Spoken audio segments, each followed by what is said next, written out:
어,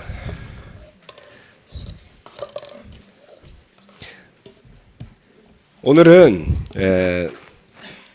이제 4월 들어서 예배를 드리게 됩니다만은 특별히 이 지금부터 해서 한 3주간에 걸쳐서 오늘 다음 주 다다음 주에서 그 부활절이 다가오고 있죠.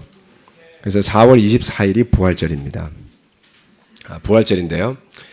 3주간에 걸쳐 가지고 저는 특별히 이 부활절과 관련된 말씀들을 여러분과 함께 나누었으면 합니다. 오늘 설교는 이제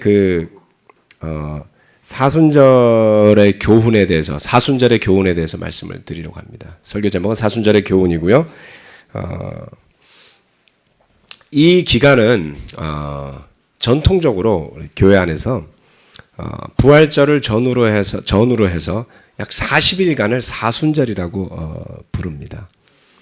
우리 교회가 사실 뭐 특별히 그런 절기에 대한 특별한 관심이 없으니까 아마 생소하신 분들도 계실 거고 들어보신 분들도 계시리라 생각합니다만은 몇 가지 말씀을 좀 드리도록 하겠습니다. 우선 부활절이 해마다 이렇게 날짜가 바뀝니다. 그래서 저도 뭐 별로 신경 안 쓰고 살아왔습니다. 우리가 크리스마스는 칼같이 이해를 하는데 부활절이 해마다 날짜가 바뀌니까 해마다 부활절 될 때 제가 부활절 칼같이 챙기는 우리 목사님들한테 부활절 언제냐고 물어보곤 했습니다만은 확인을 해보니까 이렇더군요. 춘분이 3월 21일이라고 합니다. 그래서 춘분 다음에 오는 첫 보름이 있답니다. 보름. 이 보름은 음력이죠. 예, 그래서 춘분은 날짜가 정해져 있습니다만은 그 뒤에 첫 보름이 오고 난 첫째 주 주일이 부활절이랍니다. 그게 이제 유대인 달력하고 이렇게 맞추다가 보니까 그처럼 해서 날짜가 해마다 이렇게 바뀌게 됩니다. 올해는 4월 24일이고요. 내년에는 4월 8일이라고 합니다. 그래서 이 부활절을 기념하면서 예수님의 부활을 생각하고 하기 위해서 그 부활절 전주, 부활절 주일 전 한 일주일 정도를 고난주간이다라고 표현을 하고 예수님의 그런 십자가의 희생을 기념하는 그런 행사들을 다채롭게 기독교의 배경을 가진 나라들마다 만들어서 하곤 합니다. 어떻게 생각하면 참 우리로서는 이해할 수 없는 브라질의 무슨 카니발 영적인 거하고 전혀 관계없어 보이는데요.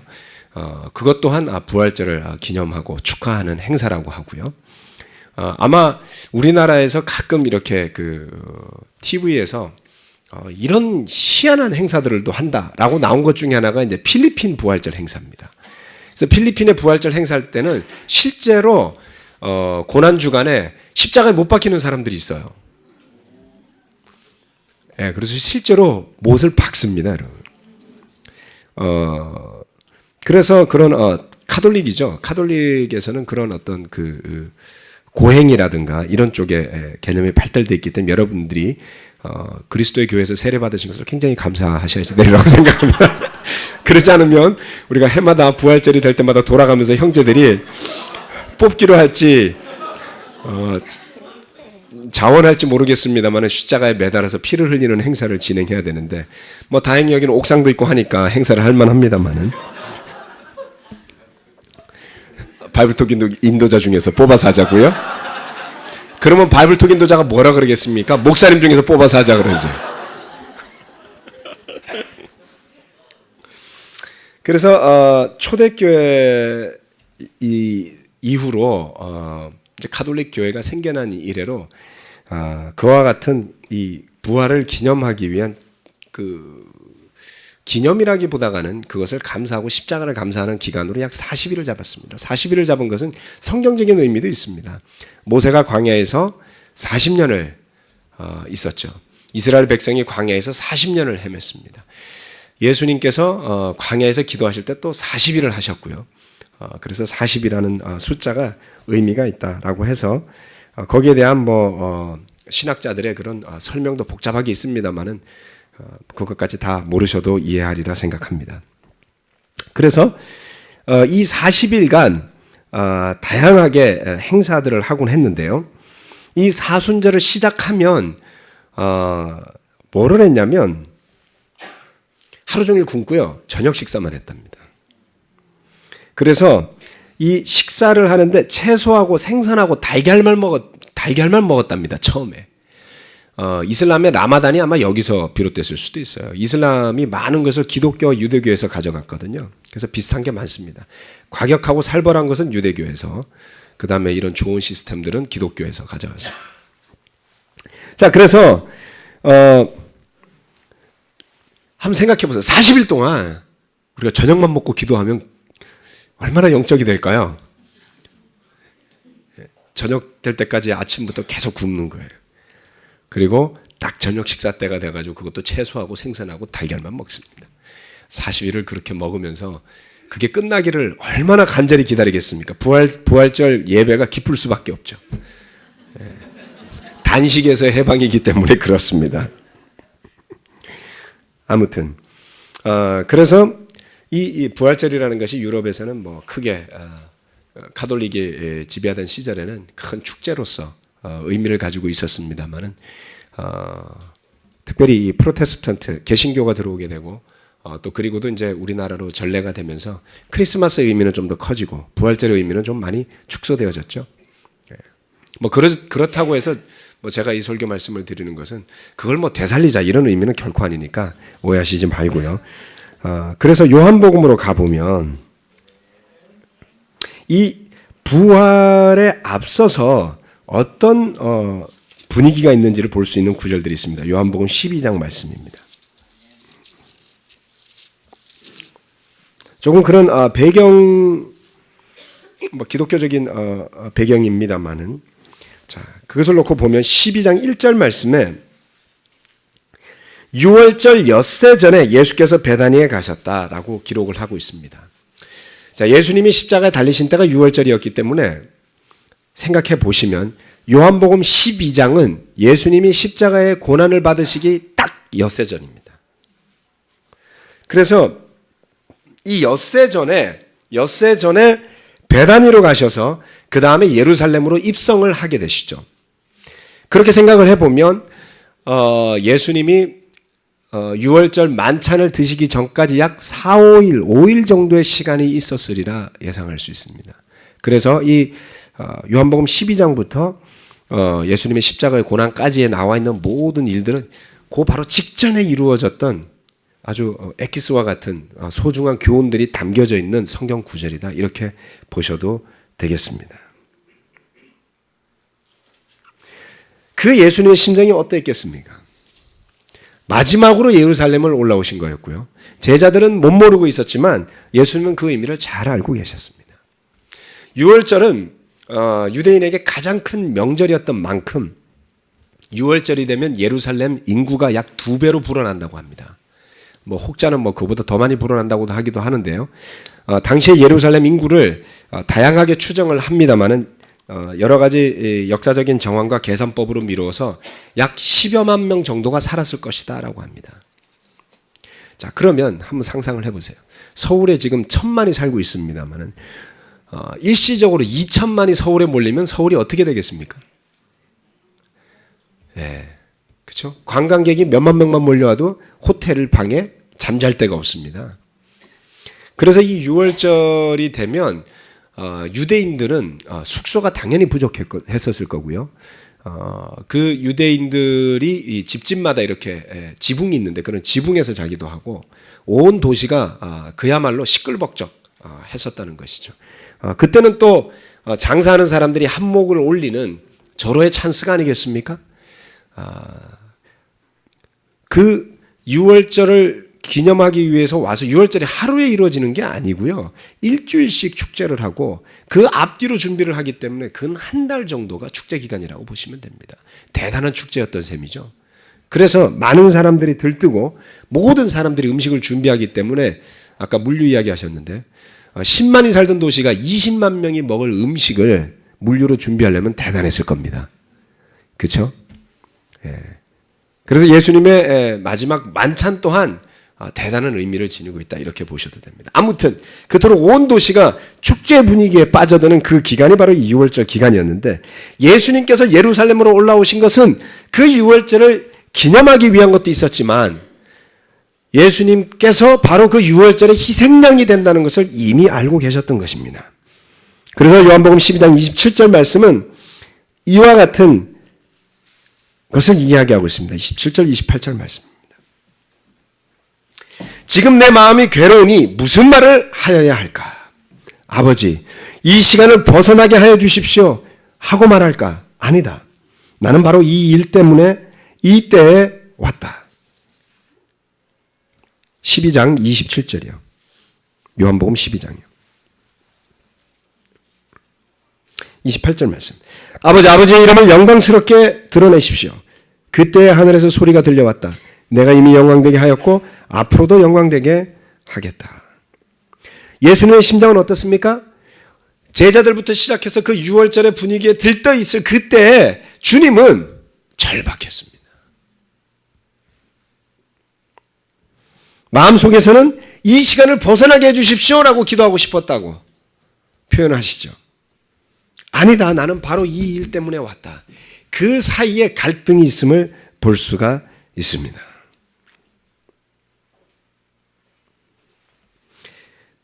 어찌 보면 저는 이 3주간에 걸쳐서 정확하게 따지면 이제 보름입니다만은 우리 부활절 4월 24일 예배를 드리기 전까지 약 보름간에 걸쳐서 우리 형제자매들이 말씀을 묵상할 때 특별히 이 부분을 기억하면 어떨까라는 생각을 해보았습니다.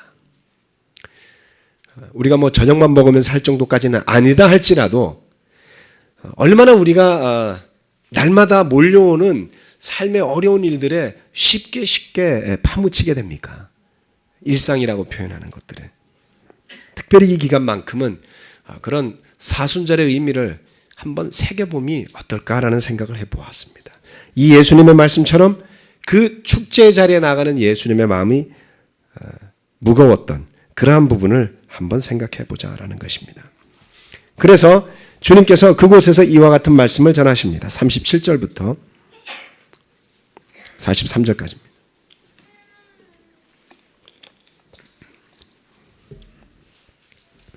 예수께서 그렇게 많은 표징을 그들 앞에 행하셨으나 그들은 예수를 믿지 아니하였다. 그리하여 예언자 이사야가 한 말이 이루어졌다. 주님, 우리가 전한 것을 누가 믿었으며 주님의 팔이 누구에게 나타났습니까? 그들이 믿을 수 없었던 까닭을 이사야가 또 이렇게 말하였다. 주님께서 그들의 눈을 멀게 하시고 그들의 마음을 무디게 하셨다. 그것은 그들이 눈이 있어도 보지 못하게 하고 마음으로 깨달아서 돌아서지 못하게 하여 나에게 고침을 받지 못하게 하려는 것이다.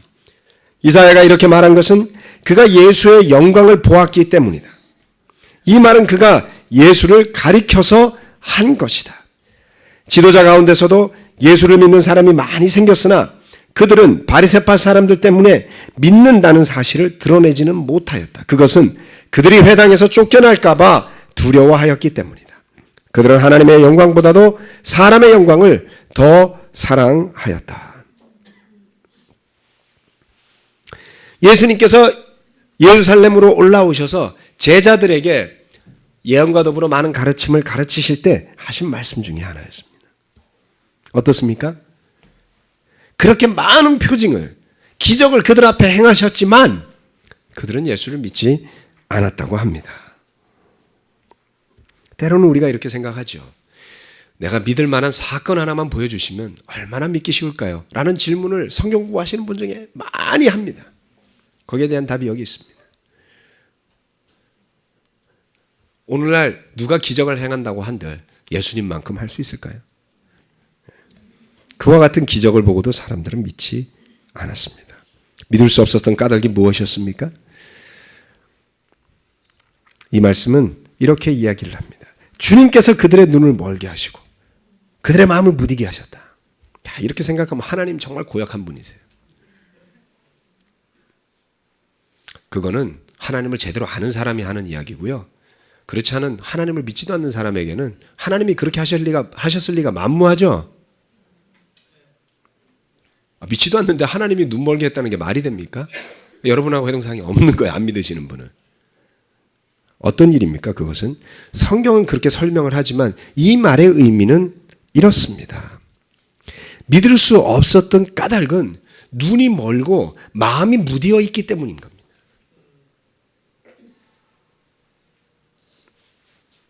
왜 이 복음이 내 마음 안으로 들어오질 않지? 왜 나는 믿고 갈 수가 없지? 라고 생각을 하신다면 여러분이 한 가지를 아셔야지 됩니다. 여러분의 눈이 감겨져 있습니다. 또한 여러분의 마음도 무디어져 있는 것입니다. 요한복음 9장에는 눈먼 소경이 눈을 뜬 사건에 대한 이야기가 나옵니다. 예수님께서 그 소경에게 침으로 진흙을 개어서 바르신 다음에 실로암에 가서 씻으라고 하셨어요. 지저분하게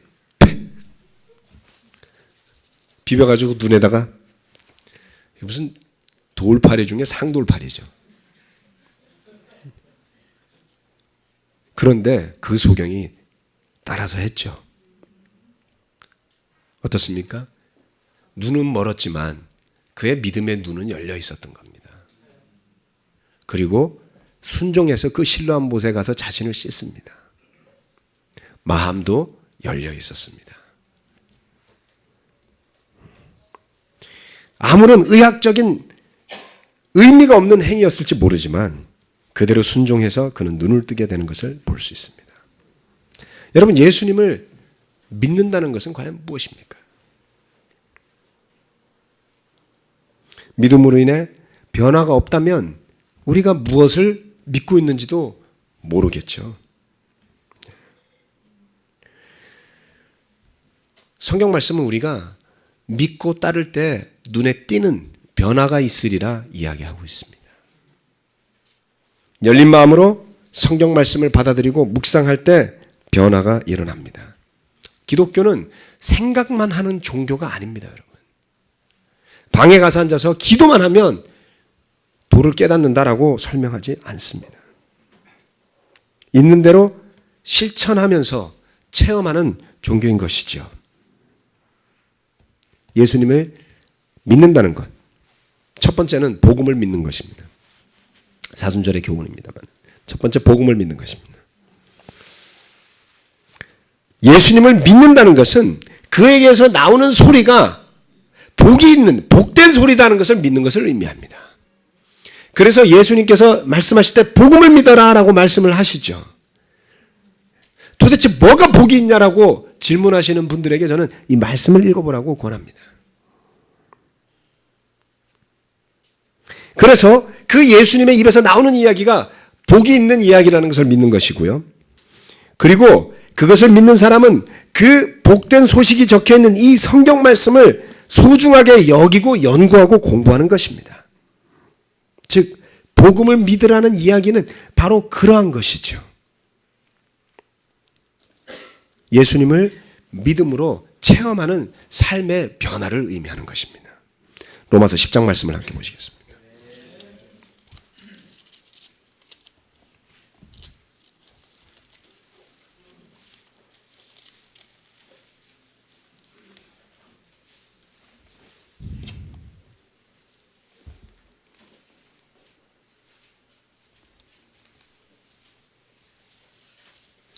장 말씀 14절에서 17절 말씀입니다. 그런데 사람들은 자기들이 믿은 적이 없는 분을 어떻게 부를 수 있겠습니까? 또 들은 적이 없는 분을 어떻게 믿을 수 있겠습니까? 선포하는 사람이 없으면 어떻게 들을 수 있겠습니까? 또 보내심을 받지 않았는데 어떻게 선포할 수 있겠습니까? 성경에 기록한 바 기쁜 소식을 전하는 이들의 발걸음이 얼마나 아름다우냐 한 것과 같습니다. 그러나 모든 사람이 다 복음에 순종한 것은 아닙니다. 이사야는 주님, 우리가 전하는 소식을 누가 믿었습니까? 하고 말하였습니다. 그러므로 믿음은 들음에서 생기고 들음은 그리스도를 전하는 말씀에서 비롯됩니다. 아멘. 똑같이 사도 바울은 이사야 예언자의 말씀을 인용하면서 이야기를 합니다. 어떻게 믿죠? 뭘 믿습니까? 그리스도의 말씀에서 비롯되는 것이죠.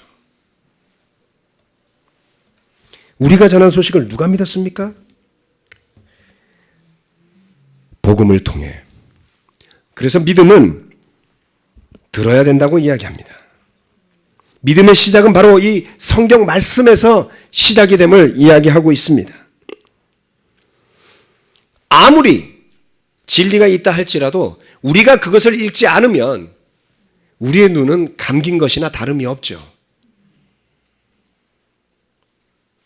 읽어야지만 열리는 법입니다. 얼마나 많은 사람들이 예수를 믿노라 하면서도 성경을 읽지 않는지를 안다면 놀라실 거예요. 우리 옛말에 그런 말 있죠. 제밥에는 관심이 있고 제사에는 관심이 없다고요. 기독교를 그와 같이 믿는 분들이 참 많습니다. 예수 믿고 천국에는 가고 싶고요.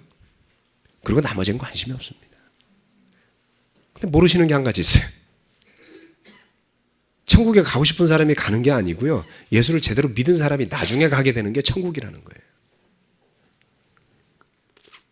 자, 여러분 아무리 설교 말씀이 전해져도 마음으로 듣지 않으면 마음이 무디고 닫혀 있는 것입니다.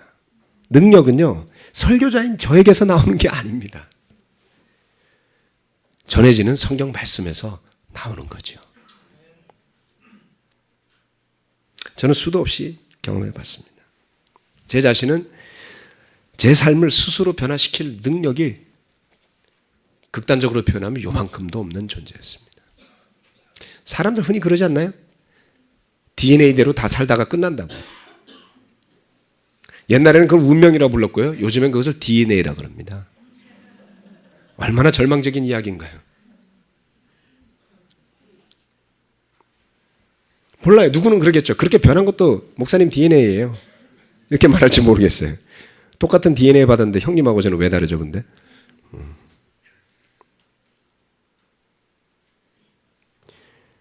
복음이 우리를 변화시키는 겁니다. 서울 그리스도의 교회 형제 자매들이 사람이 좋아서 좋다고 생각하시면 엄청난 착각이에요. 복음에서 한 발짝 벗어나는 순간에 더 심하면 심했지 더 낫지 않습니다. 그렇지 않나요? 여러분 우리가 뭐 대단히 착해가지고 이렇게 서로 모이면 즐겁고 기쁘다고 생각하시면 나중에 실망 크게 하실 거예요.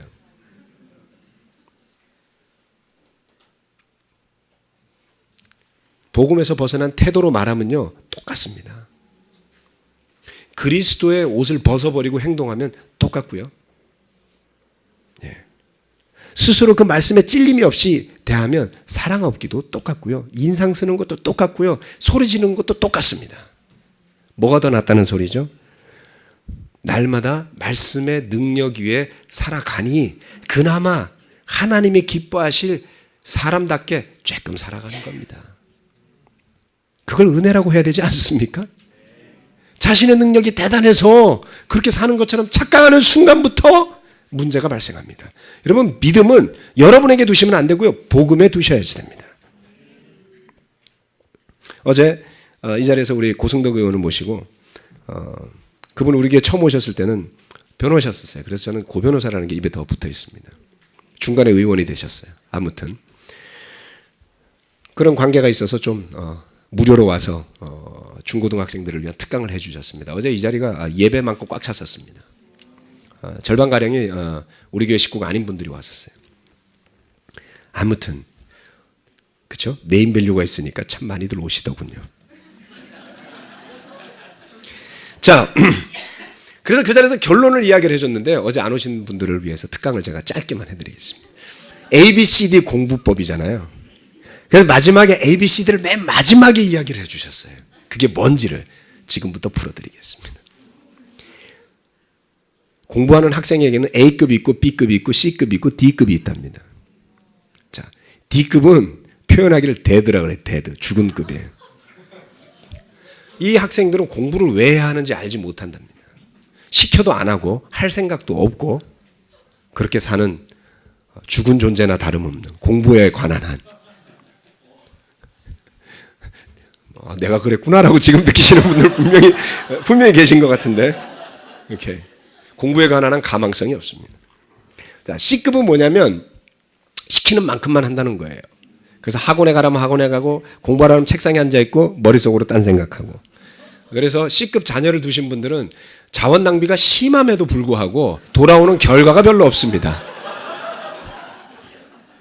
학원 무용론은 바로 여기서 나오는 거죠. 자녀를 C급으로 만드는 부모들도 있긴 있습니다. 자, B급은 뭐냐면 그거보다 약간 쓸만한 사람이에요. C는 그래서 카몬이라고 부릅니다. 카몬. 아무나 그래요. 대다수의 사람들은 그렇다는 거예요. 가라면 가고 오라면 오고. B급은 뭐냐면 조금 생각을 해가지고 하라고 하면 기쁘게 한다는 거예요. C급은 생각 없이 하는 거죠. 그대로. D급은 하라 그러면 딴짓하는 거고요. 자, B급은 쓸만한 사람들이라는 거예요. 직장 상사들이 좋아할 만한 타입이라는 겁니다. 하라 그러면 너무 즐겁게 기분 좋게 일을 잘한다는 거예요. 그런 사람들은 일 부탁하기가 좋답니다. 직장에서도 발전하고 어디 가나 인정받고 이런 사람들이 B급에 해당한답니다. A급은요, 에이스라고 부르는데 B는 베터랍니다. 베터, 더 낫다. 아주 똑똑한 사람이 참 잘 만들었어요. A는 에이스인데요, 이런 존재랍니다. 시키지 않아도 하는 사람이에요. 시키지 않아도 하는 사람. 우리 교회가 발전하는 건 바로 A급 제자들 때문에 그렇습니다. 자, 이제 그걸 영적으로 풀어드릴게요. 자, D급 제자는 어떻게든지 예배를 빠지려고 하시는 분들이에요. 가능하면 성경도 적게 읽으려고 애쓰시고, 그래서 이런 D급 제자를 더 만들어내는 제자들은 누구냐면 자꾸 시키려고 하는 사람들이에요. 자꾸 너 했니 안 했니 따지는 사람들이에요. 자꾸 D급이 되게 만드는 거죠. 그래서 D급으로 계시다 보면 언젠가는 이 교회를 떠나시기가 딱 좋습니다. 그래서 저는 경계선상에 서 계신 분들이다. 제자인지 아닌지 잘 모르겠고 왔다 갔다 하시는 분들 있습니다. 자, C급은 뭡니까? 욕먹지 않을 만큼을 하는 거죠. 적당히 눈치 봐서 빠지고요. 그래서 싫은 소리 듣지 않을 만큼 모임에 오시는 분이에요. 그래도 우리가 그래서 D급과 C급을 구분하기 위해서 내가 생각해 보니까 멤버십 제도라는 걸 만들었습니다. 우리 교회가 예전에 없던 걸 만들었어요. 주중예배, 주일예배, 바이블톡 모임, 뭐 헌금, 뭐 몇몇 가지 6개 정도 항목이 있습니다만 이거를 충실하는 사람만은 우리 서울 그리스도교회 멤버로 할 수 있습니다. 이렇게 지금 해놨거든요. 그래서 그거는 뭐냐면 정확하게 C급하고 D급을 구분하는 거예요. 굳이 따지자면 세상적인 도구로 함부로 판단한다 이렇게 생각하지 마시고 그냥 이해를 쉽게 하기 위해서 설명드리는 겁니다. 예수님의 기준은 어디에 있었겠습니까, 여러분? A++입니다. 조금 이따 보시면 나와요. 자, 그래서 어떻게 보면 참 세상에서 열심히 공부하면서 그 가치를 일구어내려고 애쓴 사람이 생각한 그 모습이에요. A, B, C, D 공부법. 그 중에서 최고의 가치를 추구하는 사람은 단연 A급이겠죠. 시키지 않아도 성경을 보고요. 누가 하라고 하지 않아도 복음을 전할 줄 알고요. 누가 기뻐서 하잖아요. 그렇죠? 교회가 망하는 거는요. 하기 싫은 사람한테 하라고 말하는 순간부터 망하는 겁니다. 이미 우리가 하고 싶은 마음이 사라질 때 알아야지 돼요. 내가 A급에서 B급으로 내려가고 있구나. 그 상황에서 시켜서 하면 C급이 이미 돼 있는 거예요. 근데 그것도 안 하시면 D급이 되신 거죠. 정말 일목요연하게 우리 영적인 상태를 구분해 준다라는 생각이 들었습니다. 복음은요, 저로 하여금 좁은 시야에서 벗어나게 저를 변화시킨 하나님의 능력이었습니다. 저는 생각해 보니까 제가 C급으로 살았었어요. 믿기지 않으실지 모르겠지만 제가 제자 되기 전에는 저는 C급으로 인생을 살았습니다. 공부도 욕먹지 않을 만큼 했고요. 직장에서 일도 욕먹지 않을 만큼 했습니다. 영어 공부한 거 빼놓고는 정말 하고 싶어서 한 게 별로 없었습니다. 그러다가 제자가 되고 나서요. 평생 동안 공부하느라고 밤샌 적 딱 한 번 있습니다. 저는. 그리고 그 다음에 밤새는 것은 아무런 의미가 없다. 밤새 본 적이 없어요. 제자 되고 나서요. 밤 무수하게 샜습니다. 왜요? 성경 많은 사람이 시간이 반밖에 안 돼. 아르바이트가 12시에 끝난대. 1시부터 공부해야지 뭐. 부지기수로 밤을 샜어요. 야, 내가 이렇게 공부했으면 뭐가 됐을까? 어제 들어보니까 저도 고시 패스했을지도 모르겠어요.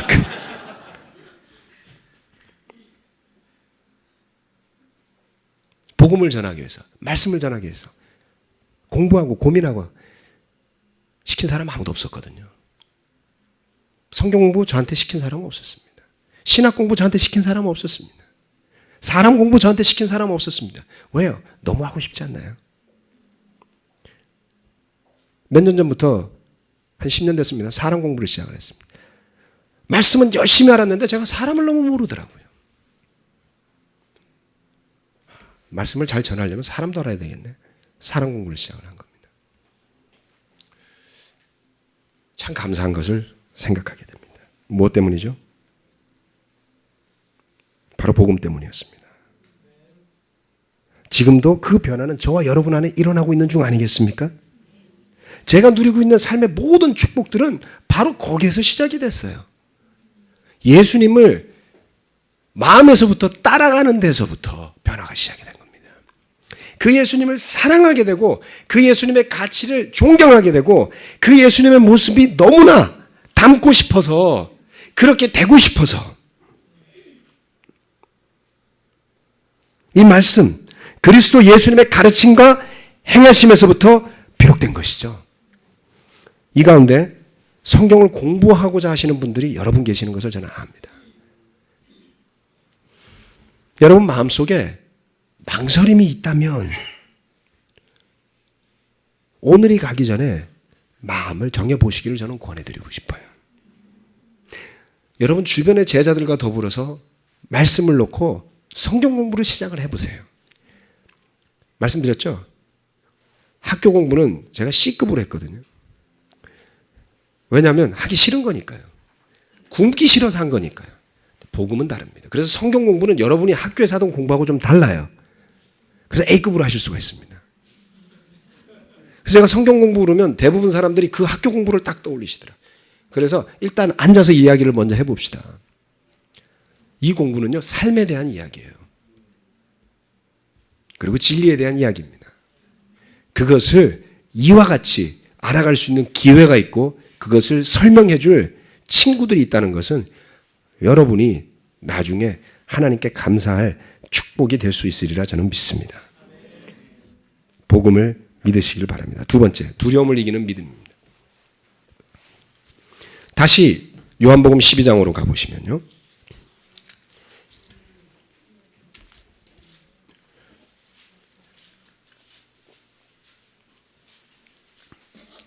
참 눈 멀고 귀 먼 사람들도 있는데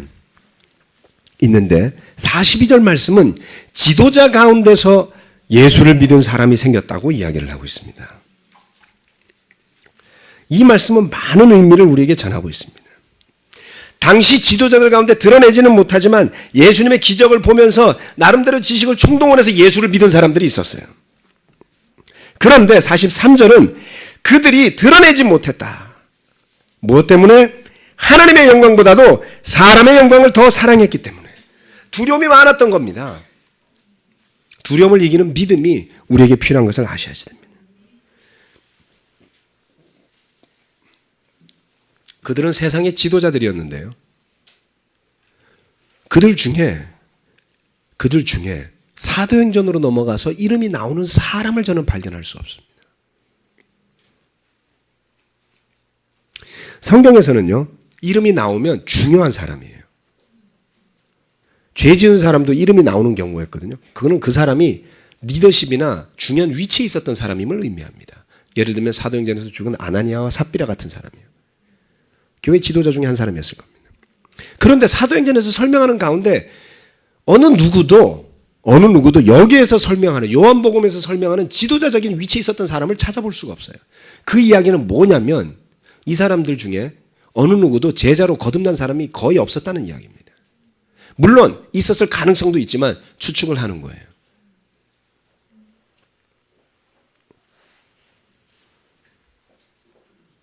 예수님을 믿지만 그것이 내 삶에 뭔가 부정적인 영향으로 돌아올 것을 두려워하는 사람들이에요.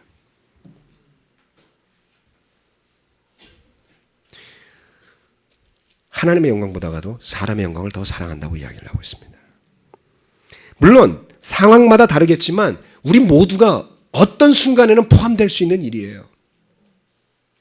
그렇죠? 그것이 극복되어지지 않는다면, 이 상황이 지속된다면, 개선되어지지 않는다면 결국 우리의 열렸던 눈도 닫혀지게 되고요. 우리의 열렸던 마음도 닫혀지게 됩니다. 12장 24절에서 26절 말씀을 함께 보시겠습니다. 내가 진정으로 너희에게 말한다. 밀알 하나가 땅에 떨어져서 죽지 않으면 한 알 그대로 있고 죽으면 열매를 많이 맺는다. 자기의 목숨을 사랑하는 사람은 이룰 것이요 이 세상에서 자기의 목숨을 미워하는 사람은 영생에 이르도록 그 목숨을 보존할 것이다. 나를 섬기려고 하는 사람은 누구든지 나를 따라오느라. 내가 있는 곳에는 나를 섬기는 사람도 나와 함께 있을 것이다. 누구든지 나를 섬기면 내 아버지께서도 그를 높여주실 것이다.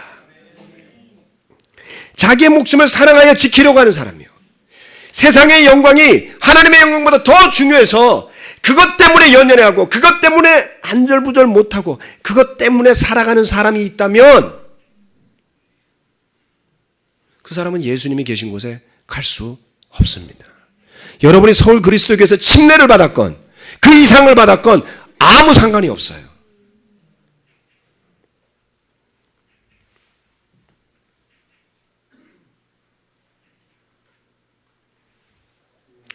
예수님은 뭐라고 이야기합니까? 우리가 소중히 여기며 지키려 하지 않아도 되는 게 우리 목숨이라고 이야기를 하는 거예요.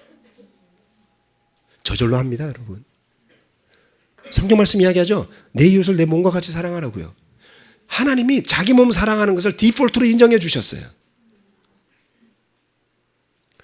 더 애쓰지 않아도 됩니다, 여러분. 그거는 잃어버릴 수도 없고요. 그거는 사라지지도 않을 거예요. 그런데 그것만을 위해 사는 사람이 그것을 잃어버리게 된단 말이에요.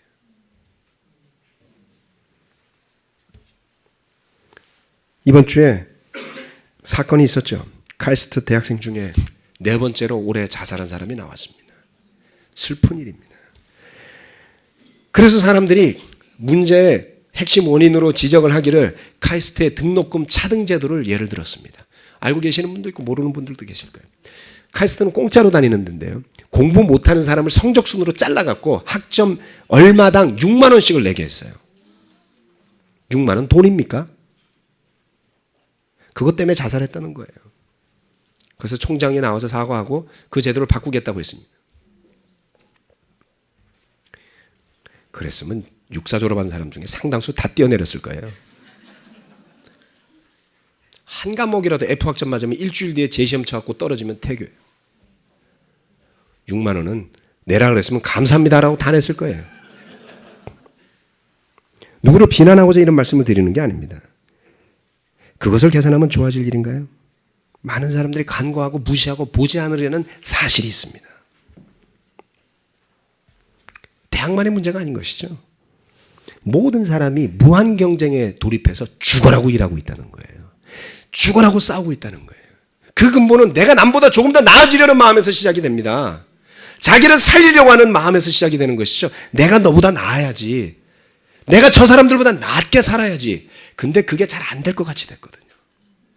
여태까지 잘 됐는데 그게 너무 안 될 것 같아요. 살 수 없어요. 제가 제자 되기 전에 숨 막히게 힘들었던 때가 있습니다. 학생들이 제가 학생 시절에는 다 그렇게 이야기했어요. 대학만 가라. 좋은 대학만 가면 돼. 인생이 열려. 대학생들 맨날 술이나 먹고 다니고 놀러 다니고 미팅이나 하고 축제나 다니고 좋아 보였어요. 야, 나도 공부해서 대학이나 가자. 물론 좀 다른 대학이라서 좀 다르긴 하지만 아무튼 들어갔습니다. 갔더니 선배들이 이렇게 이야기를 해요. 제일 바보는 육사 들어온 사람들이고 바보 순서가 있습니다. 들어온 게 바보고요. 제일 똑똑한 사람은 1학년 때 나간대요. 그 다음 똑똑한 사람은 2학년 때 나간대요. 제일 바보가 졸업하는 사람이라고 했어요.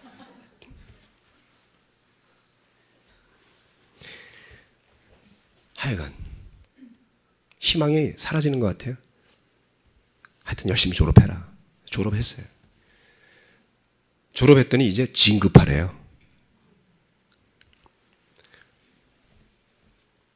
왜 끝이 없지? 어디선가는 수고 많았네라고 이야기해줘야 되는 거 아닙니까? 초등학교부터 고등학교 때까지 12년 동안 공부하고 4년 동안 죽으라고 일하고 공부하고 그러고 나왔더니 이제는 성공해야지. 그 다음에는 기한이 없어요. 죽을 때까지였어요. 제가 속았다고 느꼈습니다. 누군가가 나에게 거짓말을 한 거였다고 느꼈어요. 애시당초부터 세상은 희망 없으니까 적당히 살아라고 이야기해 주지. 이게 언제 끝나는 거죠?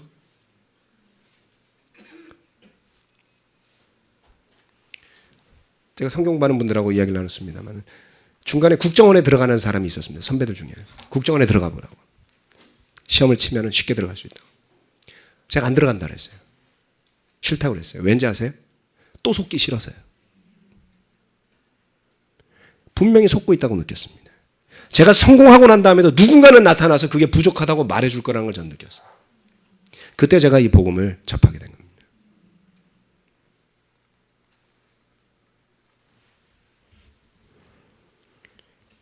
끝없는 경쟁의 연장선상에서 실패했다고 느끼면 살 희망이 없어지겠죠. 내지는 저처럼 죽을 때까지 이러고 살아? 그럼 빨리 끝내야지 라고 생각할 수 있습니다.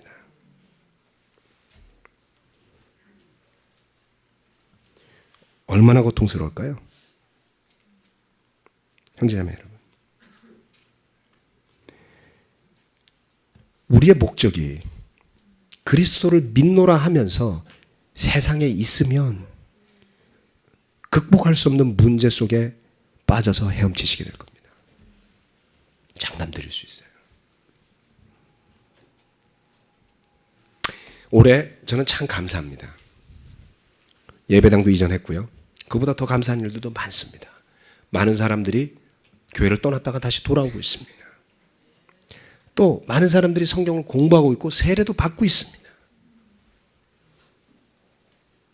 분명히 더 교회가 기쁘게 성장할 것을 느끼고 있어요. 근데 제가 이번에는 결심을 한 게 있습니다. 내가 이것을 얼마나 감사해야 될까? 이것을 얼마나 큰 축복으로 여겨야 될까? 왜? 한 20년 살아보니까요, 잘 될 때도 있고요, 정말 안 될 때도 있어요. 잘 될 때 문제는 뭐냐면요, 그게 얼마나 고마운지 모른다는 거예요. 그게 지나고 나서 잘 안 될 때가 되면 내 인생이 얼마나 힘든지만 불평한다는 거예요. 다행히 아직은 저는 40대 중반입니다. 이 시간을 헛되이 보낸다면 내가 하나님 앞에서 뭐라고 변명할 수 있을까 싶습니다. 얼마나 복된 시간을 제가 살아가고 있는 걸까요? 형제자매 여러분은 여러분 각각의 위치와 상황에서 얼마나 복된 삶을 살아가고 있는 걸까요? 오늘 주어진 삶을 감사하고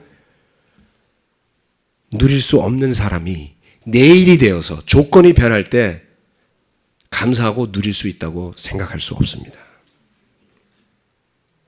성공의 정의를 바꾸지 않고서는 개선되지 않습니다. 오늘도 숙제가 있고요, 내일도 숙제가 있습니다. 살아가는 삶의 의미를 바꾸지 않고서는,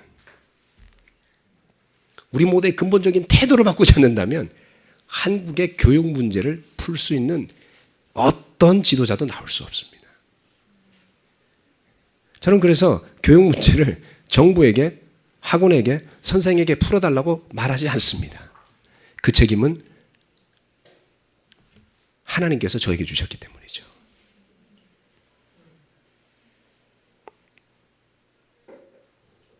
내 삶의 어려움의 문제를 교회가 풀어달라고 이야기하지 않습니다. 우리 가정의 문제를 제가 그리스도의 말씀 안에서 풀어야 할 책임이 있음을 보게 되는 것이죠. 그래서 희망이 있습니다.